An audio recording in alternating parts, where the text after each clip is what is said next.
العجل العجل یا مولا یا صاحب الزمان. رجت کا عقیدہ جو ہے یہ ہمارا ایک مسلم عقیدہ ہے اور ہماری مذہب کی ضروریات میں سے، یعنی اگر کوئی شیعہ عقیدہ رجت نہ رکھے تو وہ شیعہ ہی نہیں ہے. سینکڑوں روایات ہیں اور قرآن کی بہت ساری آیات ہیں.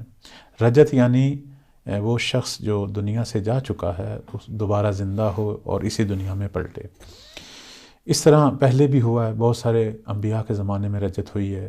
اس میں قرآن مجید میں بہت ساری ایسی مثالیں موجود ہیں. تو ہمارا عقیدہ یہ ہے کہ جب امام زمانہ اجر اللہ فرج الشریف ظہور فرمائیں گے اور حکومت عالیہ اپنی قائم کریں گے، وہی حکومت کریمہ، تو اس زمانے میں کچھ لوگ جو ہیں جو کہ عالم برزخ میں ہوں گے، یعنی قبروں میں ہوں گے اور اس دنیا میں ہوں گے، وہ دوبارہ پلٹیں گے. وہ کون ہوں گے؟ دو قسم کے لوگ ہیں. واہ، یعنی سارے لوگ نہیں آئیں گے، سارے لوگ نہیں پلٹائے جائیں گے. سارے نہیں آئیں گے. دو قسم کے لوگ ہیں.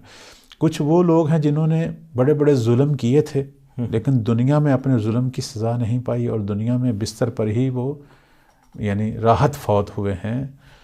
تو ان کو اللہ دوبارہ پلٹائے گا تاکہ امام مہدی علیہ السلام کی جو حکومت عدل ہے اس میں مظلوموں کو بھی زندہ کیا جائے گا اور ان کو بھی، تاکہ دنیا میں جو ہے وہ خدائی عدالت کا وہ مزہ چکھیں، ظالموں کو ان کے ظلم کی سزا ملے اور مظلوموں کی دل کی تشفی ہو اور انہیں دوبارہ ایک زندگی کا موقع امام کی حکومت کے دوران ایک باسعادت زندگی کا اس مظلوم کو موقع بھی ملے گا اور ظالم کو اس کی عبرتناک سزا ملے گی.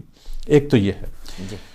دوسرا جو گروہ آئے گا وہ کون ہے؟ جو مولا کی حکومت کے مشتاق ہیں، جو یہ دعائیں کرتے ہوئے دنیا سے چلے گئے کہ یا اللہ ہمیں امام مہدی کا زمانہ دکھا، ہمیں عصر ظہور دکھا، ہمیں وہ آخری حکومت الہیہ دکھا.